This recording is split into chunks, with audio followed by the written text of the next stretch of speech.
Ada kejutan besar kala pelatih timnas Indonesia Sinteyong mengumumkan daftar 23 pemain yang bakal membela skuad Garuda di Piala AFF 2022. Adapun pengumuman tersebut disampaikan Sinteyong melalui sebuah video di akun media sosial timnas Indonesia. Dalam video tersebut, Sinteyong menyebutkan satu persatu pemain yang ia bawa mulai dari kiper hingga penyerang. Sesuai kuota setiap tim di Piala AFF 2022, Sinteyong total membawa 23 pemain ke turnamen tersebut. Artinya ia harus mencoret 5 pemain yang sebelumnya masuk dalam daftar pemain yang dipanggil ke pemusatan latihan. Pada akhirnya Sinteyong memutuskan untuk mencoret 2 pemain keturunan, yakni Elkan Bagot dan Sandy Walsh.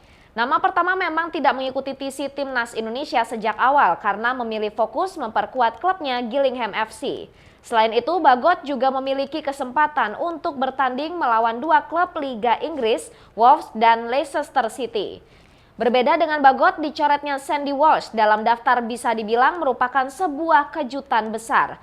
PSSI sebelumnya telah berusaha merampungkan proses naturalisasi Sandy secepat mungkin agar bisa tampil di Piala AFF. Akan tetapi setelah menjadi WNI, pemain berusia 27 tahun tersebut pada akhirnya tidak masuk ke dalam skuad timnas Indonesia di Piala AFF 2022.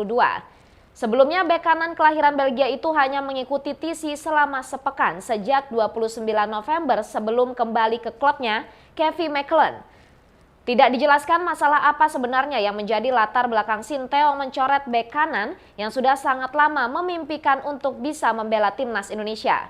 Selain Elkan Bagot dan Sandy Walsh, 3 pemain lain yang dicoret adalah Andi Setio, Muhammad Ferrari, dan Muhammad Zaki Ashraf. 2 nama terakhir merupakan pemain timnas U20 Indonesia. Dengan demikian, skuad timnas Indonesia saat ini hanya menyisakan Marcelino Ferdinand sebagai pemain U20. Sementara itu ada 3 pemain naturalisasi yang masih bertahan dalam skuad, yaitu Jordi Amat, Mark Klok, dan Ilyas Pasojevic.